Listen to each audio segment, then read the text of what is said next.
I've got to change tack. Whatever I do, I've got to change tack. There's no point in relying on friends anymore. Last week was my worst week. I spammed all my friends like I had done in recent weeks. I haven't seen people this disinterested in what I have to offer since I was a teenager.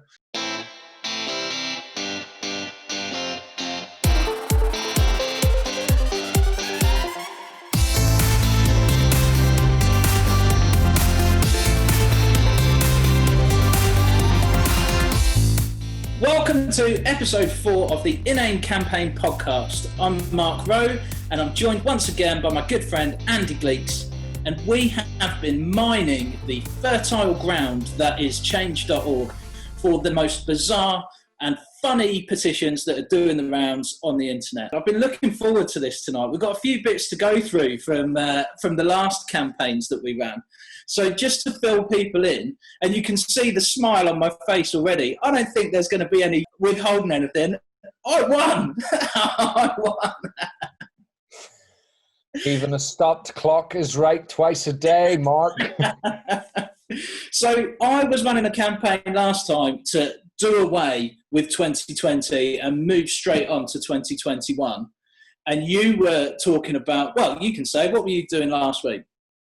I basically wanted people to vote for me to make Mrs. Brown's Boys and the watching of Mrs. Brown's Boys a sort of community service alternative to going to prison, just to, alleviate the stress on the judicial system. But it was not to be. It was not to be with my 2 votes, one of which was mine. I'd say that I won this week. It's a slightly hollow victory because you got 2 supporters for your campaign and I beat you with 3. So what did you do to try and gain support this time? What have I done to boost my numbers? Now, we had a talk about possible other ways of mining people and including people in the numbers. So I set up a poll on Twitter, on my own Twitter, and I put the 2 choices, Mrs. Brown's Boys versus start 2021 early. I did get 1 response for me, and I feel that should count, Mark. No, if they didn't sign up on Change, then you're not having it. I don't think that counts. That's atrocious. That's not what we had agreed. If I can have that 1 person, it's a draw, isn't it? It's a draw this week? No draw? No. I think I'm going to cling on to this victory and say that it's definitely mine. I went a different route again this week. I've tried Facebook. Last time I tried Twitter with a campaign that was all about Twitter. This week, I've gone into the very weird and wonderful world of Reddit. Have you been on there? I have been on Reddit many a time. It is outrageous. There's some amazing stuff on there. I'm definitely going to be going back into the world of Reddit and trying to use that to gain a bit more support in future weeks. But what I found was, although there wasn't lots and lots of change campaigns for starting 2021 early, there were people talking about it on Reddit. So all I did was dropped on, I think this is a great idea, so much so, I've set up a campaign. Why don't you support it? And 1 person did. 1 person followed the line, joined the campaign, joined the troops, and gave me the win. I'm going to have to interrupt you there, Mark. Was that someone possibly called Anonymous? Well, they did sign it as anonymous, but you're going to have to take my word for it. It is a genuine person. I don't know who. I've got no idea who, because they are, as you said, anonymous, but it wasn't me. I am not buying that at all. I mean, you could have at least tried to cover your tracks. Anonymous is more fishy than a North Sea trawler coming into Grimsby docks. There's a bigger stench of corruption about Anonymous than a Trump family barbecue. What can I say? I didn't realise that you were going to be such a bad loser about this. I'm not being a bad loser. The circumstances of this absolutely stink. The only way that your ploy could have been any more obvious is if you'd had signed that petition, I am not real. Well, a win's a win, Andy. Yeah. That's all I can tell you. A win is a win, and you're going to have to go again. You're going to have to dust yourself off and get yourself ready for this week's battle. I'm ready, Mark. I am ready to throw down again. How dare you beat me?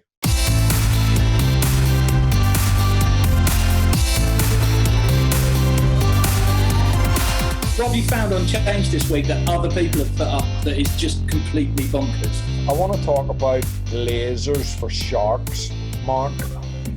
Okay. Because someone has got a campaign to put those on sharks. Because obviously sharks need to be even more lethal. You know, we've all seen Jaws. Can you imagine Jaws with a laser on his head as well? You say we've all seen Jaws. Oh, I forgot. You don't watch any films that anybody else has ever seen ever.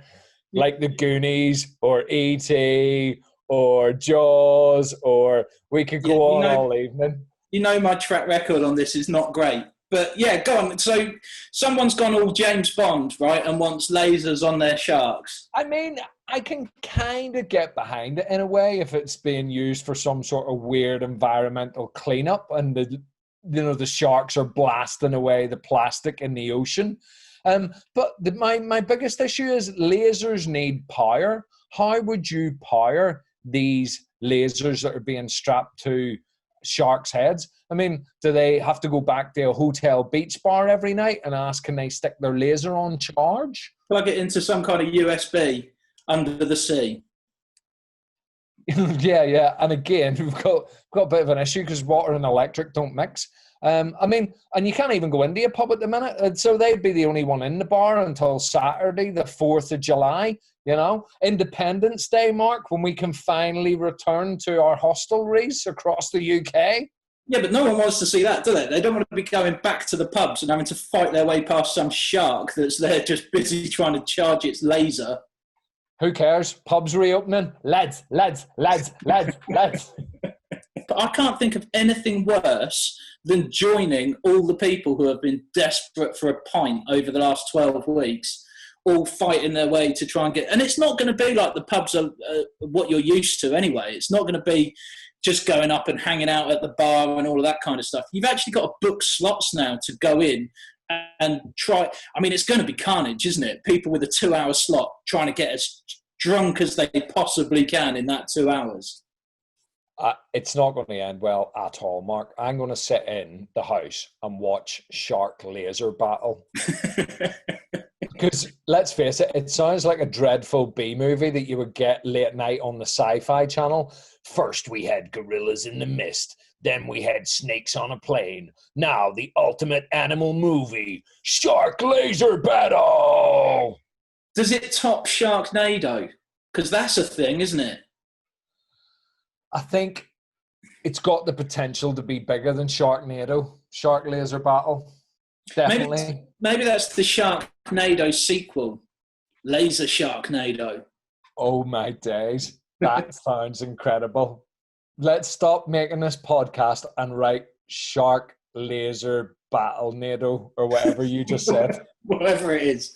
But then I was also thinking, how do they fire the lasers? With their teeth or with their mind? Because sharks don't have arms. No, surely it's just with their mind, isn't it? See someone like, boom, done. Telepathically controlled lasers that can only be operated by sharks. I mean, that sounds like something only JML could make. And let's be honest, to be fair, if they can operate them with their mind, they probably will have been able to solve the charging issues that we were talking about earlier. Self-charging telepathic lasers? Exactly. Makes perfect sense to me. Why didn't you say?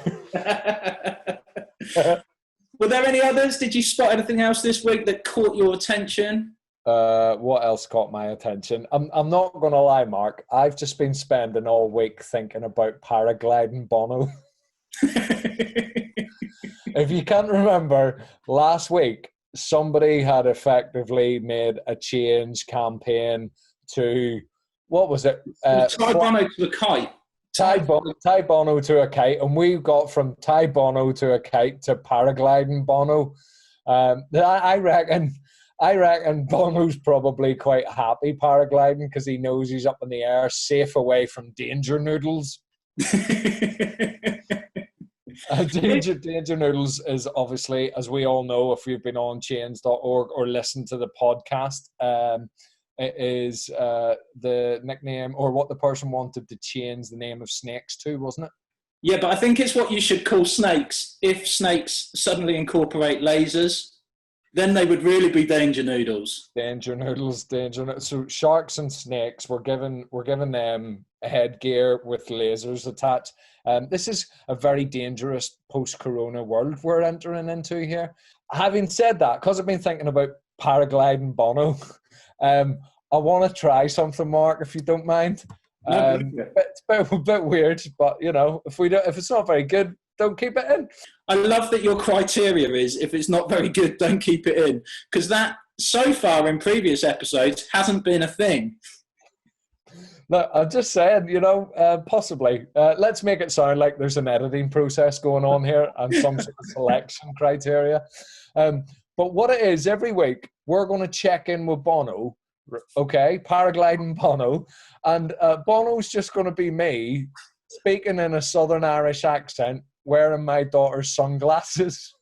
Okay, good. I really want to meet paragliding Bono. And Bono, actually me, is going to make a long-winded and ultimately very, very lame reference to a U2 song. And if it's funny, we'll make it a thing. If it's not, you can lose it in the edit. Lovely. All right, well, I'm all up for meeting Bono. Let's have a go at this. You ready? Yeah, go. Right, okay. So I want you to say, let's just go over to a windy beach in Ireland to see how Bono is getting on up in the air. Let's just go over to a windy beach in Ireland to see how Bono's getting on up in the air. I'm starting to get very cold up here now, lads. I've been up here for weeks. I can't wait to get down and have a burger. And do you know what I want to drink, Mark? I'll tell you what I want to drink. I want Pepsi. Do you like Pepsi, Mark? It doesn't matter. The fizz, you can feel it rot your teeth. Some people like Coke, but I can tell you, Mark Rowe from Milton Keynes, why Pepsi is so great. Why I always choose it over Coke. Because Pepsi is even better than the real thing.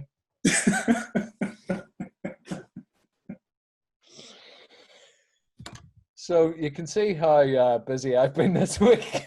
That is a genuine worry that is more effort put into that than you have put into any aspect of any of the previous podcasts that we've done. What have you been doing this week that hasn't been as mental as that? Well, everything I've done this week hasn't been as mental as that. But I was reminded of you because your campaign last week, as we said, was to replace custodial sentences for people with Watching Mrs. Brown's Boys. One of the campaigns that I found this week was to increase custodial sentences because this person has got a very specific group of people that they want to see put in prison. This is custodial sentences for mothers who wear pyjamas on the school run. Oh, do you know what? That reeks. That absolutely reeks of classism. That, I mean, we've all thought it, but that is just. Do you want to hear what they said about it? Absolutely. Here you go. Right. So they said there is an epidemic like no other that has arisen in our green and pleasant land. An epidemic as dangerous and as far spread as the bubonic plague.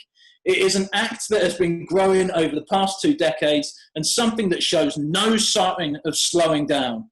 Its birth spewed from the pyjama aisles of Primark into the bedrooms of the underclasses and shows the tenacity and determination of a hurricane on steroids.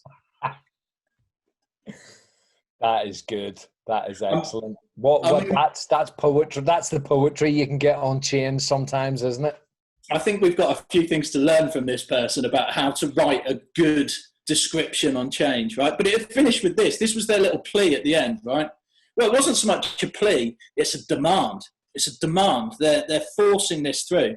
I demand a custodial sentence with a minimum sentence of life for any mother in this court in this ungodly act. Rehab for those willing to try and take off those slippers and nightie, and counselling for the children who have been through this ordeal. Please sign, it's your duty.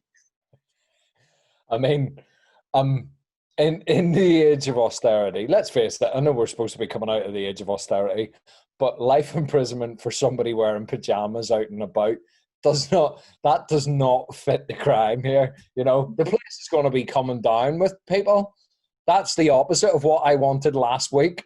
Absolutely. But I think this person has clearly been scarred. I think that this has been a child on the school run with their mum who has just been through the ultimate embarrassment and now wants to basically see her banged up as a result. Do you know what used to happen to me on the school run? My dad used to always buy bangers, really bad cars. He would never put the money down on a proper car from the showroom, or even a decent second-hand model. We're talking 5th, 6th, 7th hand. We're talking like 15, 20 years old. Cars that are fit for the knacker's yard. My dad used to buy them very cheap and run them for about 6 months to a year and then repeat the process.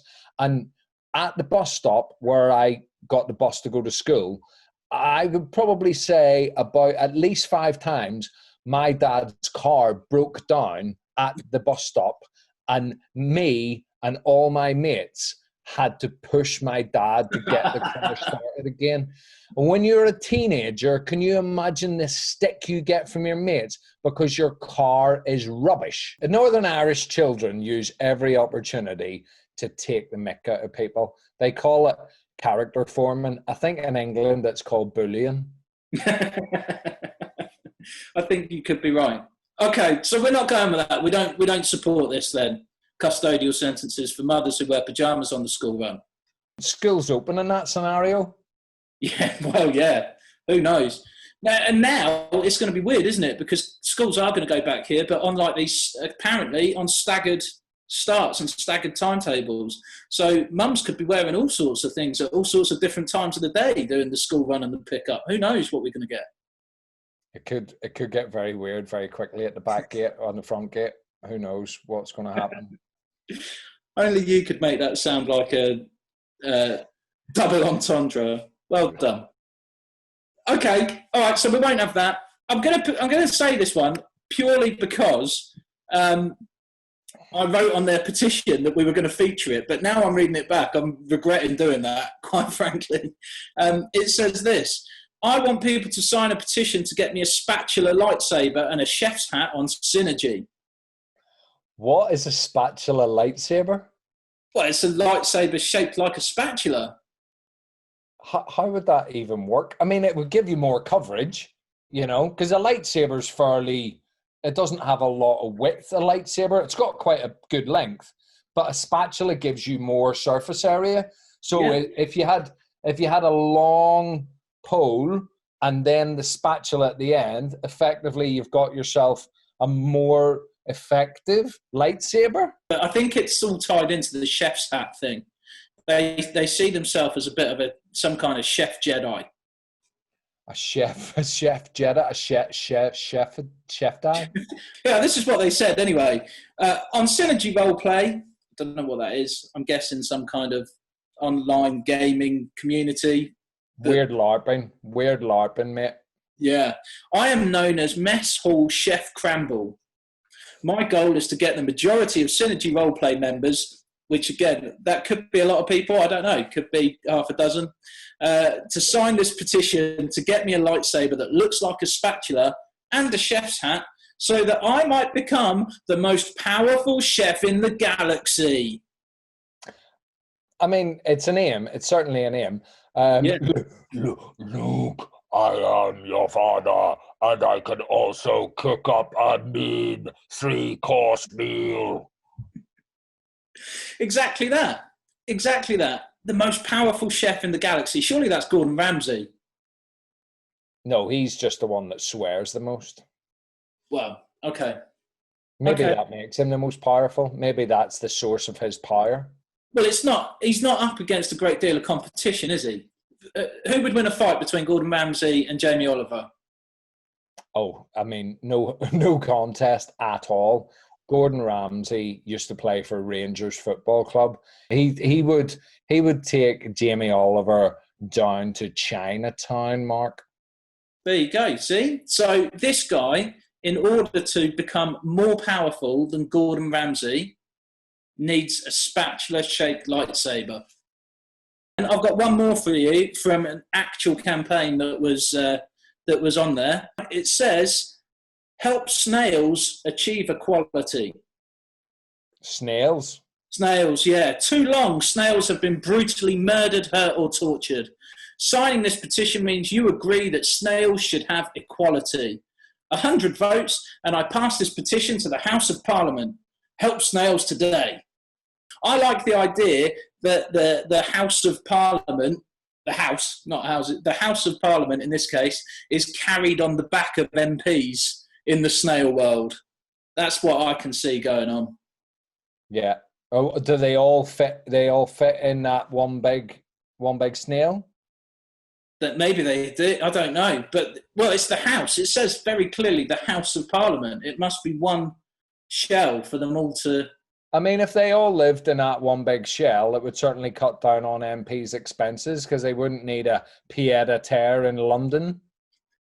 Absolutely. Do you know what a pied-à-terre is? I'm guessing like a second home. That's what. Check you out with your cultural knowledge. I'm really patronising, aren't I? Yeah. And also, I don't know where to go with it. I'm like, well, I've got the answer right. So what do I say next? Yeah. That's just one of those comedy cul-de-sacs that we now need to reverse back out of. I think it's fair enough, isn't it? There's no greater feeling than saving a snail's life, just moving it out the way on the path. And there's no worse feeling than stepping outside without looking where you're going and just feeling that crunch under your foot. Oh, it's the crunch and then the squelch. Yeah. It's the two, because the crunch is like, oh, and the squelch is like, oh. And you feel for a brief minute, you know what it feels like to feel like Jeffrey Dahmer or Ted Bundy or something. We've got so many snail deaths on our hands, all of us. We're all serial killers. So I think that's a good campaign. It gets my vote. I agree. I think anybody who has ever inadvertently killed a snail should be signing this petition to make amends for the wrong that they've done in the past. Yeah. Do you know what? I think people should write in and let us know what they think about that. I think at InanePod on Twitter or inanepod@gmail.com, do you think snails deserve human rights? Equality, not necessarily human, but equality. Equality with what, though? I don't know. Presumably more than just slugs.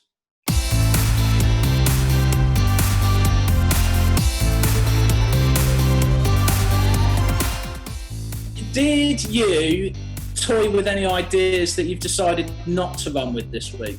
No, I've been thinking about it, and I think the more well done and widespread I made my campaigns, the sort of less traction they get. Because at the start, I had this very niche thing, and then I went bigger, and I went sort of Boris Johnson, Mrs. Brown's Boys, big cultural touchstones, and getting nothing. And it's like, we have to go viral. We need some sort of stunt, Mark. How do we make people aware of these things? I have figured out what successful podcasts have that we don't. Okay, what's that? Listeners. But I also but before I talk about, we need reviews. Leave a review on iTunes or wherever you get your podcasts. Give us a share. Yeah, Andy's absolutely right. If you are enjoying this, do leave a comment or just share it on, or just say something nice about it. Make it feel like it's all worthwhile. Because I think it's good fun. We have fun doing these, right? Absolutely. What better way to spend a Thursday evening? I love it. We're slowly getting it right. By the time we get to episode 50, we might crack 50 signatures on a petition. To be honest, I don't care how many signatures I got. I just wanted to win one. That was it. But now, What's going to be the measure of success with these campaigns? 100? I would be over the moon with 100 signatures. When you see the amount of stuff that's on change.org in single figures, then I think 100 is a huge success. But imagine if something went viral, Mark. Well, it can be done. Like we said, we saw the Spicy Boys, 160,000 signatures on that. That's incredible. I go to sleep dreaming of being a spicy boy.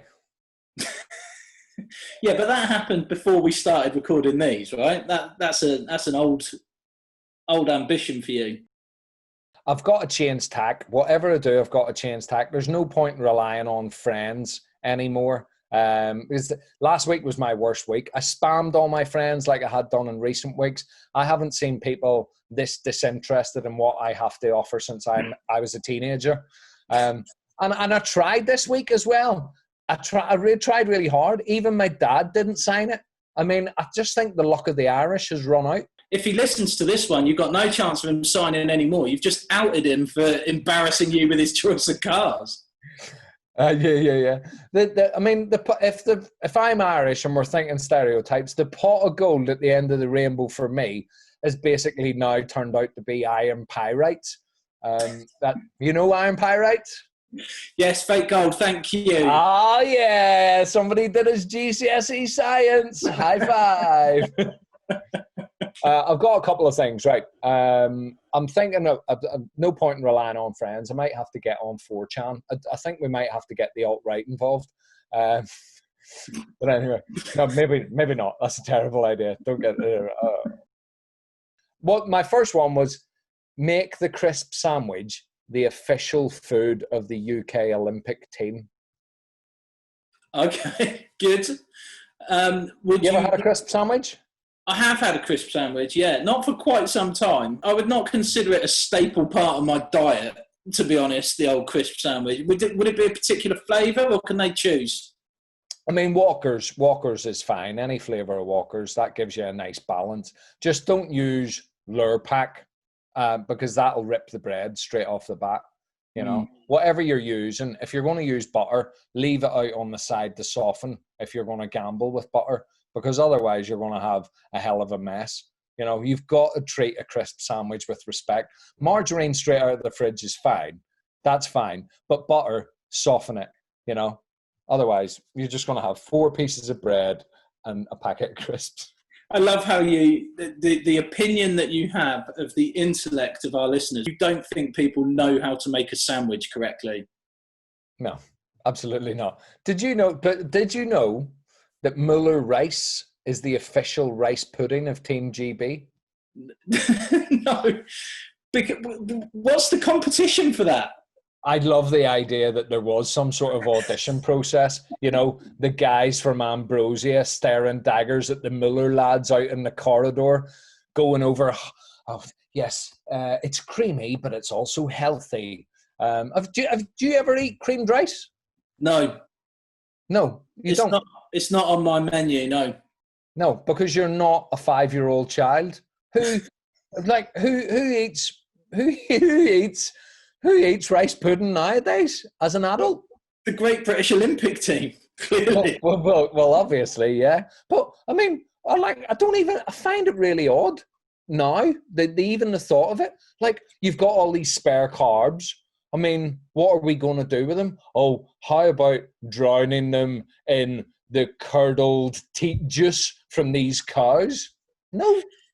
I quite like the idea that, you were saying about them having to pitch against each other. Because it's the Olympic team, they have to do like some kind of weird decathlon of rice-based activities in order to try and win the gold medal, which is representing the Great British team.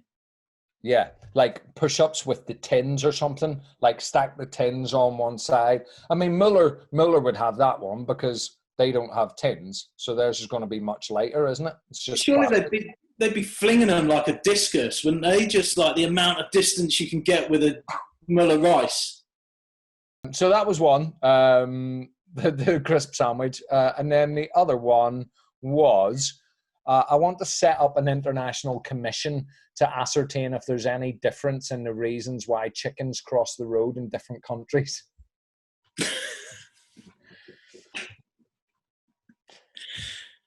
And you've decided not to run with that? I've decided. I just don't think it'll get any traction, Mark. You know, if Mrs. Brown's Boys didn't get any traction, my need for closure on the motivations of different nationalities of chickens crossing roads is not going to fly. Well, no, they didn't fly. Presumably they walked across the road. Yay. There we go. How many kids have we got? Because that is a dad joke if ever I've heard one. Always working. Always working. Okay. Do they cross the road for different reasons in different countries then? I wasn't aware of this. Well, I don't even know. I just think it's a tired old joke, isn't it? But if they do cross the road, I do want to get to the bottom of why they cross the road, even if it's just in this country. I want to put a lid on that joke once and for all. Why have you crossed the road, chicken? Okay, you scared me a little bit then. I'm worried purely for your family, not for my own safety. We've got paragliding Bono and chicken rage. Chicken rage is great. I want to see. Well, I've just seen you with chicken rage, but can you imagine imagine somebody with your level of chicken rage in the street actually seeing a chicken cross the road in front of them? Oh, that's why they cluck. I'll end up clucking. I'll end up clucking out of sheer anger. Tell me why you crossed the road. Okay. Yeah, no, I'm all right. I just was trying to think of a good "why did the chicken cross the road" joke, and I mean, there are none, are there? I thought you'd frozen for a minute. You know the way Zoom freezes? I thought you'd frozen. I was like, oh, God, we're going to have to do that bit all over again. No, that's never happening again. I'll tell you what I've ruled out then. I'm not even sure. This is one of the, like as a comedian, sometimes things come to you in the middle of the night and you go, oh, I must write that down. So you reach for your phone and you write it down and then you look at it the next morning and go, what was I thinking? What was going through my head then? I've just put, bring back dinosaurs. Yeah, I like that. Yeah, which, okay, in itself, who doesn't want to experience the real world Jurassic Park and actually find out what that was like? But I don't know what my thought process was that led up to it. I've got no idea what I was imagining in the middle of the night when I was like, I'll tell you what would be a really good idea, having dinosaurs around again. Yeah, I mean they're pretty big, and I know there's all sorts of different dinosaurs and there's scary ones and all the rest. I wouldn't be a big fan of the scary ones. Like, I don't need the T-Rex in downtown Wickham causing me all sorts of hassle whenever I want to just buy, I don't know, a book out of Waterstones, because let's face it, I am that cultured. It's the poo that would come from dinosaurs. If you think how frustrating it is when a dog poos in the street, imagine a dinosaur leaving basically a small shed worth of poo in the middle of where you do, your cycling or something. Yeah, nobody's going to be going out picking that up, are they? I think for me, it was some kind of weird idea of, really taking survival of the fittest to the next level and just getting rid of people that can't cope with living amongst the dinosaurs. Yeah, I mean, it would definitely make a day much more exciting. Yeah, imagine that. Imagine just popping to work, having to dodge some pterodactyls on the way, getting in. I mean, a pterodactyl could be repurposed as a kind of flying taxi. Yeah, well, there you go. Or just drones, so delivery pterodactyls. It's going to, for me, it's going to end up like a modern day Flintstones.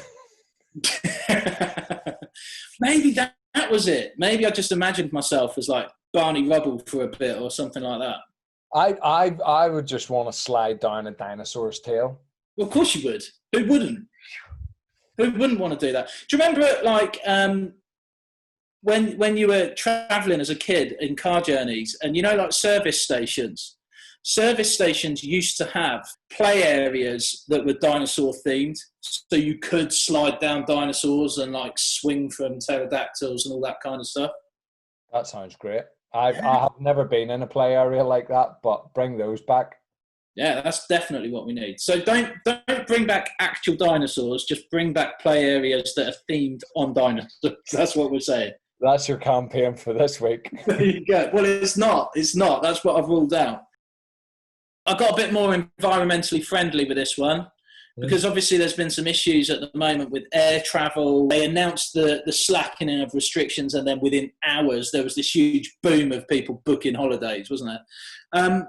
So I've put, my campaign should be to reduce carbon emissions by making all air travel by helium.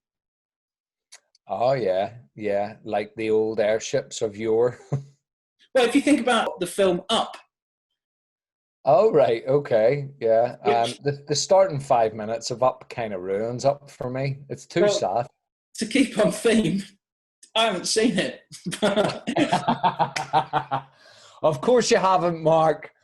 But I am aware that the whole house, is it the whole house? Gets moved by balloons. So I just thought, why not do that? If you can make a whole house move, you can move a few people by helium, surely.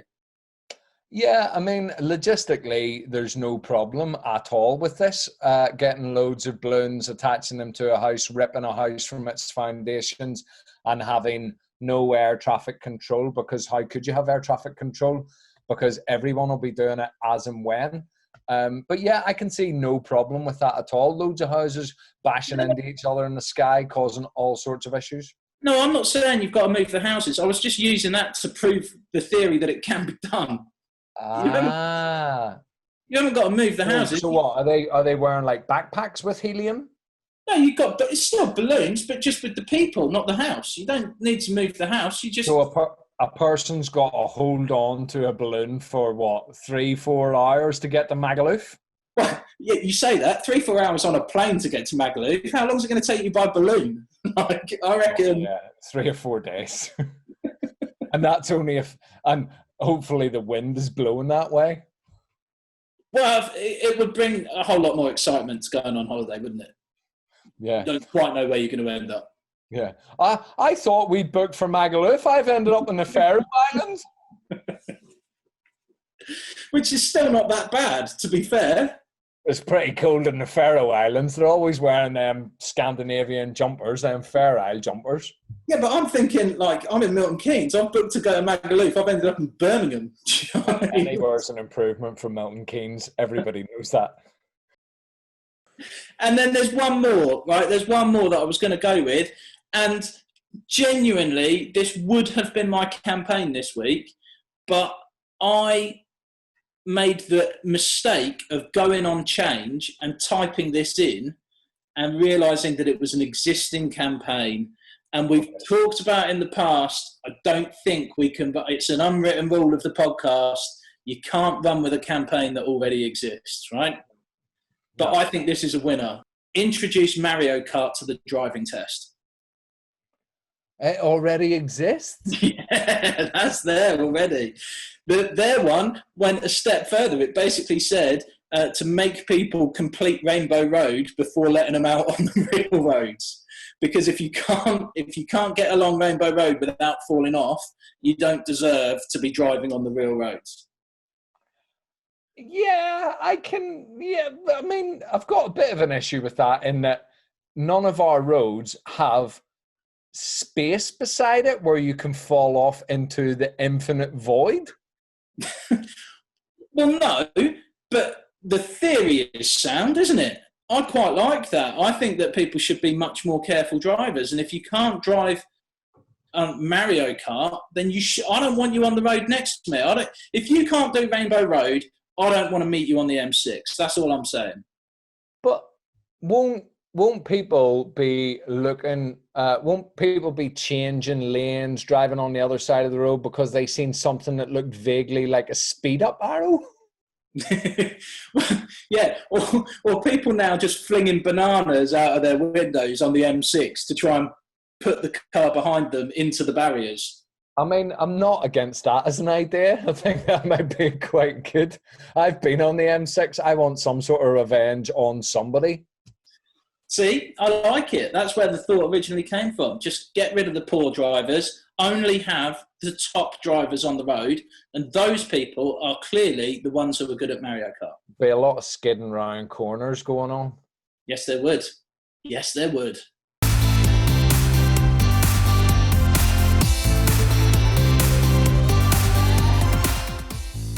Do you want me to do my campaign now? Yeah, why not? Let's hear it. Do you know what? I picked something that I thought might be even more divisive than Mrs. Brown's Boys, because you've got half the country clearly love it, half the country clearly hate it.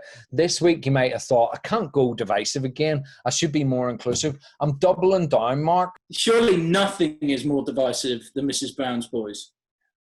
Yes, there is. There's only one thing more divisive than Mrs. Brown's Boys.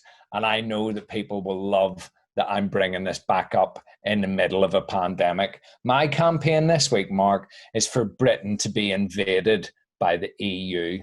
How's that going to work? Tell me all about it. Just listen. I'm not interested in the logistics. I'm just the ideas, man. Right, here we go. A no-deal Brexit is looming in the middle or the aftermath of the worst pandemic we've ever seen. Talks on our relationship with the EU have become as fraught and protracted as Ross and Rachel over 10 series of Friends, and I'm not sure we will ever get our happy ending. Maybe at some point we will try and get back with them, imploring how we acted terribly, and Britain will just be there shouting, "We were on a break!" In a strangely Agincourt-esque manoeuvre, the Brexiteer ideologues are intent on using chlorinated chicken as bolts for weapons and firing them from their economic crossbows into our mouths from across the Atlantic, sticking two fingers up at us, taunting our free trade food predicament while making us poorer in the process. We now have to do something desperate. Priti Patel is Home Secretary, for God's sake. A woman so right-wing, the death penalty probably doesn't go far enough. She wants to let the Grim Reaper loose on the afterlife. All I'm saying is either we do something serious or Syria won't be ready for the influx of UK refugees. It has been 75 years since a land war in Europe. The EU has helped protect that legacy, but now I'm asking them to shrug that off and save Britain from itself. Britain is essentially a late-stage teenager hell-bent on some alcoholic path of self-destruction. Brussels, we throw ourselves at your mercy. Grab some German tanks, grab some French troops. Actually, don't worry about the French troops. We need a real Battle of Britain, a second Battle of Britain, one that's not going to go our way. It's a crazy world here. Liverpool have won the league, for God's sake. The Channel needs to be wide open. Besmirch the white cliffs of Dover with the blue and gold of the European flag. Boris Johnson thinks of himself as Churchill. Well, let's put things on a real wartime footing. European Union, invade us. Save us from ourselves. You tried diplomacy, that's failed. Wake up your military-industrial complex. Put together that EU army Nigel Farage warned us about. We have no fighting spirit left. You won't need to fight us on the beaches. We're too busy sunbathing less than a metre away from each other, defecating in sand dunes, littering our own countryside like petulant children who have gone feral. It's time to tame us. It's time to invade us. Yes. Love it. Good work, man. How on earth have you had time to put that together when you've been so busy doing Bono all week? Oh, you'd never believe what I've got time to do when I'm up in the air with my own thoughts. Okay, good. Well, I think that you could be onto something with that. I mean, not that I particularly am up for the country being invaded. Things have gone too far, Mark. We're beyond that now. You can't keep thinking about that old stuff. We're in the midst of something really quite deep and dark. We need. Yeah, it's quite. Go on. I don't know what I was going to say. We need help. Help. I think we do need help. I'm quite scared about what's going to happen. I'm worried that, this is the one. You were talking about going viral. What if it does? And what if they go, oh, that's a good idea. They're clearly at their weakest point. They're at their lowest ebb. Let's just go with Andy Gleeks. He clearly knows what he's talking about. He's a man who has a track record of speaking sense. Let's just go with it. Yeah, I think so. Why would you not back me? I've won everybody over this episode with my clear thinking and my farsightedness. I also particularly like that during Brexit, like during the referendum and everything, the central argument that really, really was powerful was the idea that the EU has been the basis of peace within our bloc for the last 70 years or whatever it is. And you just think, well, let's rip that up now. That's done. Yeah, we've tried the nice way, you know. And Britain loves a good war. That was the last time we had any va-va-voom, you know. The Falklands, Iraq, you know, World War II. Everyone keeps going on about World War II when Britain played such a huge role. I mean, America played no role at all. Just Britain on its own, fighting a good fight. So, you know, why not put things on a war footing? It'll give the Brexiteers what they want, which is some sort of weird throwback. If they really want to leave, if they really want us to leave the EU, they'll take a gun and they'll do it properly. Well, I do imagine that Boris would welcome the opportunity to actually morph into Churchill. I think that would be right up his street, wouldn't it? Yeah, absolutely. Yeah, and there could be nobody less Churchillian. Oh no, he's very much like Churchill, but I mean the dog in the adverts. I was nodding there. Yes, you were. I was waiting for that. Oh, yeah. I was nodding for those people that listen to this podcast on audio.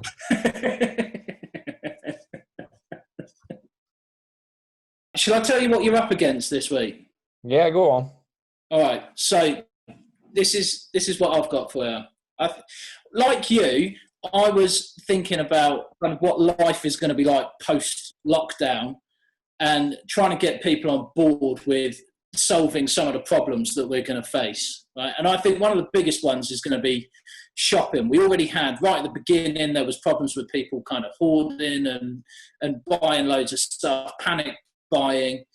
And now people going back to shops, there's going to be all sorts of restrictions because of social distancing. So I thought, there's one solution, right? So this is it. Everyone hates supermarket shopping. Nothing fills you with more dread than a Saturday morning excursion down the fruit and veg aisle. And there's no greater mystery to be solved than where the bin bags have been moved to now. And with the ongoing pandemic, supermarket shopping is only going to get worse, with queues that would rival a popular roller coaster at Alton Towers before you even get to enter the shop. And an actual real-life nemesis in the form of a little old lady facing you down to grab the last bundle of bog roll.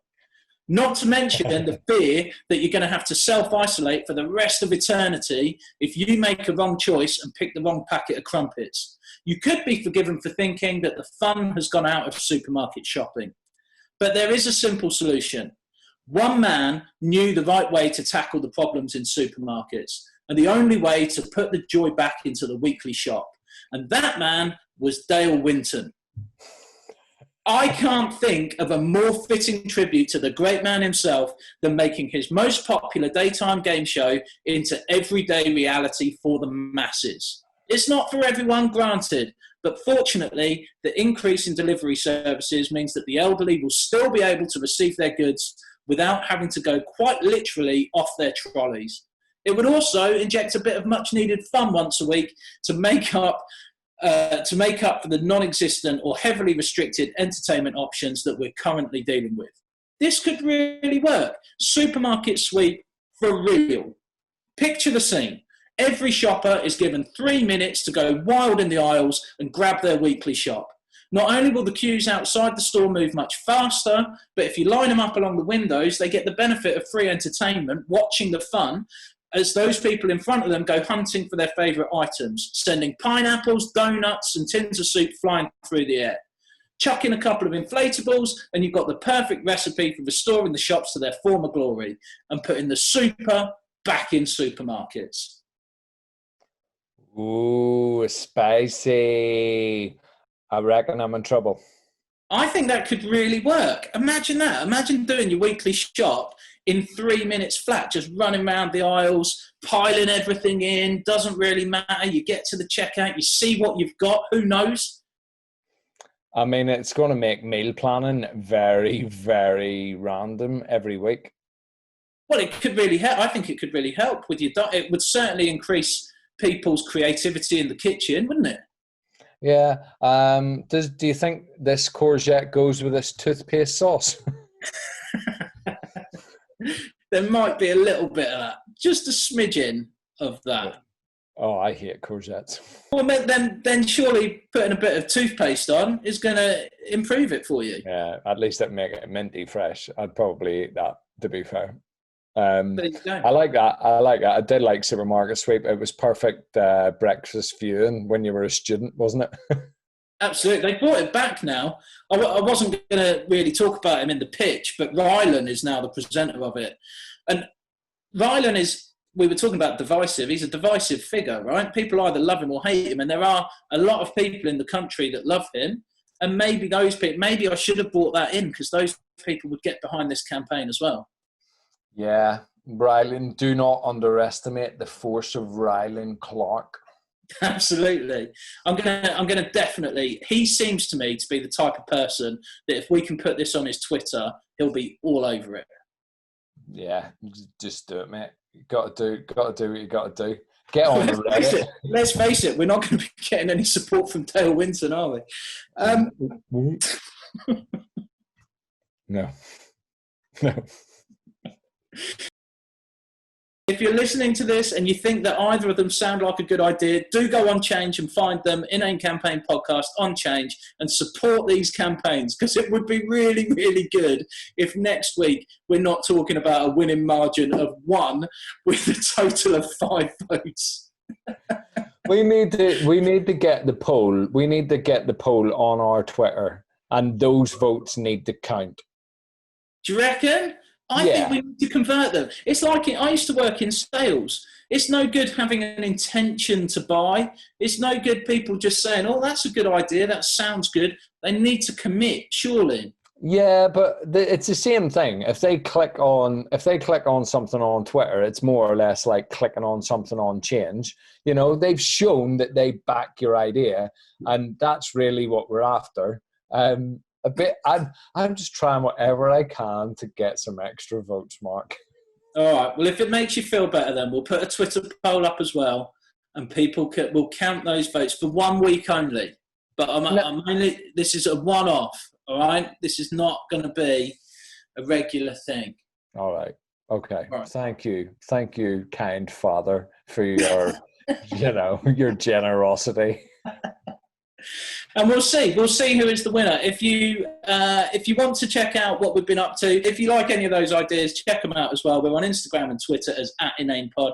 We'll be on YouTube with the videos. Subscribe to that. Basically, get on board with the Inane Campaign podcast, and then you can check out future versions of Bono paragliding. I'm still up in the air now. I'm very hungry. Find out also who's going to win this week's exciting challenge between Supermarket Sweep being run as an actual thing and the EU invading Britain. Who knows? Could go either way. Anyway, Andy, thank you so much for joining me once again. Always a pleasure. Good luck this week, mate, and I will catch up with you in a week's time. See you, buddy. See you later.